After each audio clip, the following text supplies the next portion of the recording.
Etsy is changing, and it's not as it used to be. Whether it's the Etsy ads costing way too much, the new Etsy title formula skewing listings, or their new creativity standards, Etsy is making changes. But it's not all bad, and some things still stay the same, like they always have. Hi, if you're new here, my name is Andreas. I've sold over $1.5 million in print-on-demand products in less than 4 years on Amazon Merch on Demand and Etsy, all from my home in Sweden. And the first thing that I really want to talk about here is the implementation of AI. I think Etsy recently even came out and said that they're partnering up with ChatGPT, so that if someone searches, like asks ChatGPT for a specific item or something like that, like ChatGPT should be redirecting them to Etsy. Somewhere along those lines, I don't know the specifics of it, but I do know that they partnered up with ChatGPT recently. At least I'm recording this on October 11th, so recently as of now. And Etsy's use of AI is like sipping in on every single part of this whole thing. And one of the things that it's sipping in on is the titles. They want to optimize something with the new Etsy titles, but the new Etsy titles look really weird and they don't really work. I think they also have like a bulk editor now, which I would strongly recommend to not use, because again, you need to be hyper specific with the titles, and their new recommendation doesn't work. And you also have to understand that they are the ones like maintaining the platform. The only ones who actually know how to use the platform and sell on it are sellers like ourselves. And it's so important to have that distinction, to know that, okay, we sell on the platform, we know how it works. Because they make a change like that, that doesn't mean that you should change everything according to what they say. Because again, they might just revert that decision. And Etsy has like historically been a very experimental company. I always have felt that they've taken a lot of like lessons from Amazon in being very experimental in their way of doing things. So they change things constantly on their platform, whether it's like the new title things, but also like how they treat thumbnails and stuff like that. Lots of things changes all the time, and the revert can also revert changes a lot too. So when it comes to like these changes, never ever panic, especially with these AI changes, with these new titles. Like, don't panic, just ensure to keep level-headed, have your listings stay the same, because again, the main thing at the end of the day that will derive if someone will actually purchase is the design itself, and if it's targeted towards the right people. If you're doing that, then you'll be fine. You don't have to change any titles. But in another part that's also really heavily affected by AI, for our end as print-on-demand sellers, is the use of AI in designs. And there's been so many people pumping out designs that is not even relevant to the niche that they're like selling in. Or they're pumping out designs where there's no real demand. Like a big thing that I see is that people pump out designs with like text-based designs with text or it's like sentences or phrases that people don't generally like want. Phrases that could be relevant to a niche, but ChatGPT came up with it themselves. Since ChatGPT came up with it, even now in 2025, it generally doesn't resonate that well as if it's just something that already works or something that a customer themselves has like requested. But AI has also like impacted everything, at least in my opinion, started to use that heavily in like early this year. It's heavily impacted how I like treat designs, because I use AI in my workflows in an insane amount at the moment. But the key thing to the whole thing is to know how to add value to niches through designs. Because if you don't have a type of design style that you can put, like a new design style that works really well here, that you can then put in this niche here where it hasn't been implemented before, if you don't know how to do that at scale, then it doesn't really work, because that's how you add value. Take something that works here, you add that here. Or like the best case scenario here is that you have like taken different types of elements from different types of like best-selling designs, put that together in one of your designs to make something brand new that no one else have. You've gotten traction with that, and then you can scale that design out to all the different niches using AI. And when it comes to AI, My Designs is my preferred way. My Designs in ChatGPT is the main like softwares I use for it, but it's just an insane what you can do with it. Like before, when I started, for instance, I could put up an insane amount of listings. I put up 30 to 40, like 50 a day. And in the beginning, it took like the whole day to put up for 50 listings. But now I can put up 30 listings in 2 hours, maybe, from putting in the design and all the SEO and stuff like that. I can do that within like maybe like 30 to 50 listings, probably 50 listings. I can put that up within 2 hours using My Designs, because I can generate the mockups within My Designs. I can generate the designs through My Designs. I can organize everything in My Designs, so it's easy to do. I can upload it through My Designs, and then I can do some final tweaks using Vela, because My Designs have still some quirks that doesn't really like work perfectly, but they'll definitely figure that out as we go. But it's just insane how fast you can do everything, like from creating the designs using Dream AI, like their integration of AI in their software. From the design aspect, and from the organizational aspect, AI has just impacted so much, at least this year for me, when it comes to making everything work. Everything is so insanely efficient, and now with the recent release of Nano Banana that Google did, you can even like recreate your own designs super fast using it because it's so consistent. So like the AI workflows that you can use with especially my designs, it's just insane. Apart from that too, another big change that happened, this comes from last year, but that's Etsy ads. So late last year, Etsy ads just randomly cost so much more.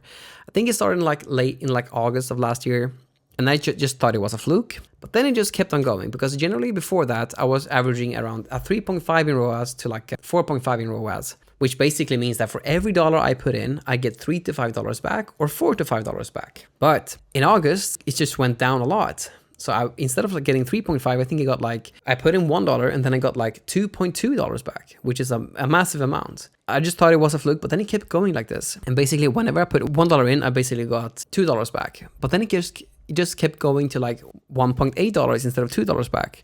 And it just became unsustainable because I needed, in order to cover the costs for the ads, I needed to at least get $2.5 back for every dollar I put in. And it just became unsustainable because the costs were just so high. So I just cut them off, and then I actually prepped for Q4 by losing money with ads, having all my listings at break-even pricing, putting everything on ads, and then cutting the ads once I have achieved rank. Because what I basically bought with the ads was just rank up until I was at the peak of Q4, which was Black Friday, up until the December 15th. And then I just cashed in on that.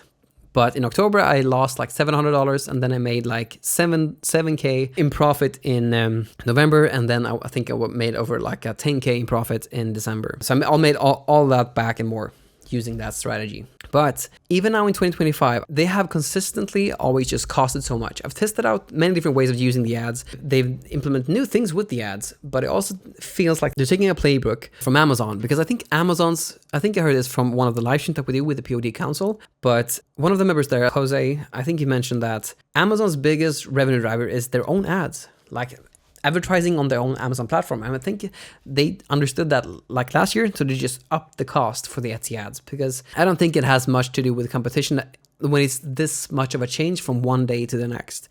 It's not like it was like raised like slowly. It just doubled from one day to the next, which just means in my head that they're charging more for their ads. And at the moment, I can sometimes pay like $1.5 to $2 per click. But this also means that I just have to change my ad strategy. So I haven't really used ads myself this year that much. I've relied on organic traffic, which really works, but then you have to compensate the ads with volume. And I didn't really want to do that either. So what I've instead done is like, I think I have my Etsy ad strategy with like the increase orders button with that on.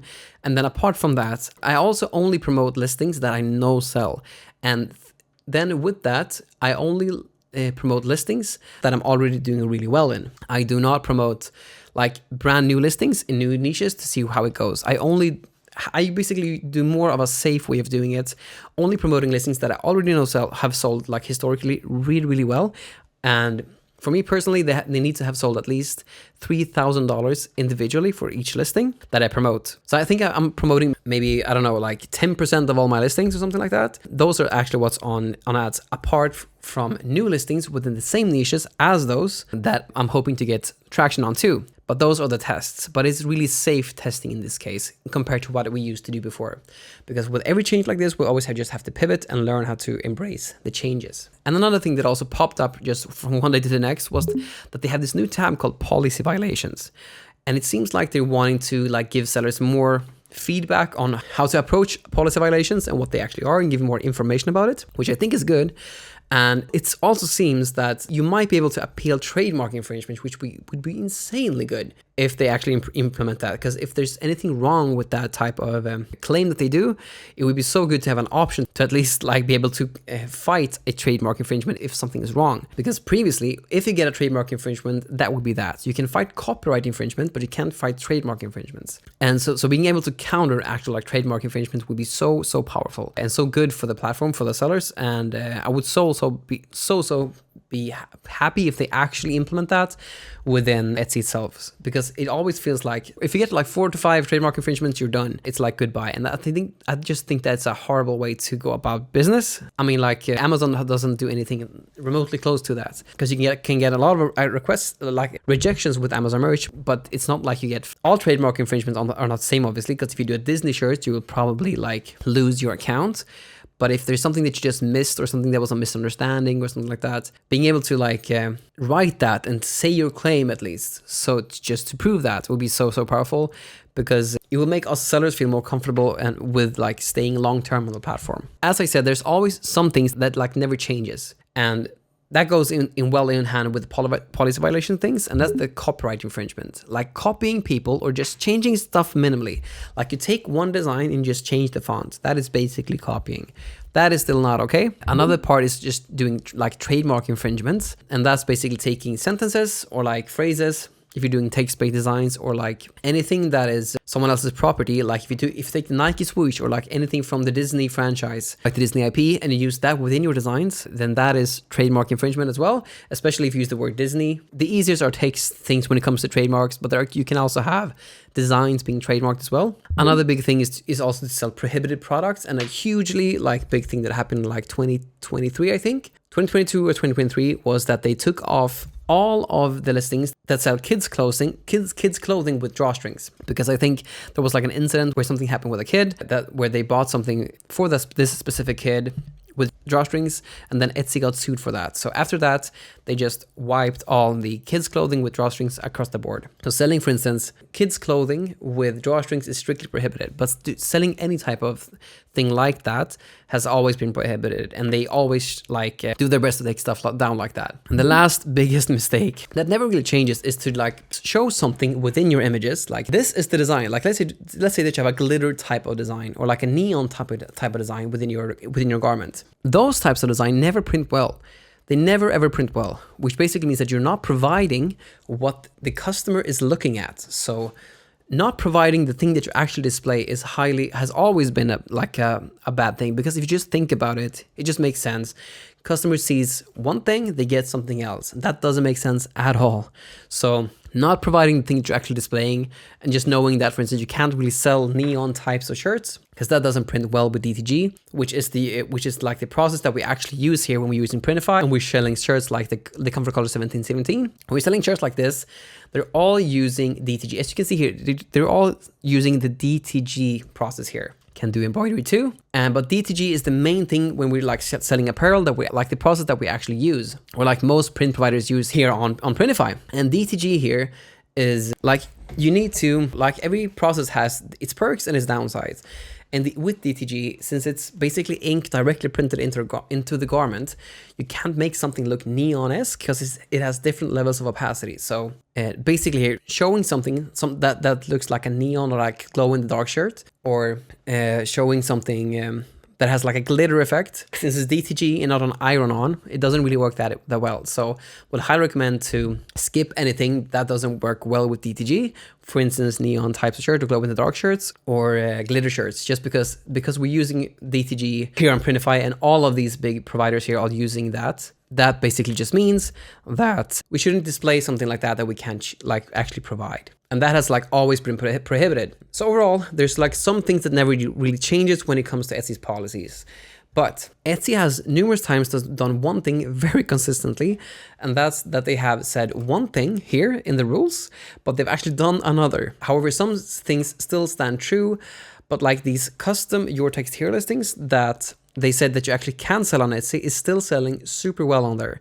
So I think it's still key to understand that some things are prohibited while some things are in the gray areas. Don't forget that before the new creative standards that were put in place last year, their policy said that you can actually use third-party mockups, even though they were like all of like the print-on-demand stores, or most stores were using third-party mockups, at least print-on-demand stores. Everyone still did use these mockups, and they just changed their policy to say it's okay like a couple years later. So take the rules with a grain of salt, but always know that some things always stand true. But yeah, that's all I had for this one. I'll see you in the next one.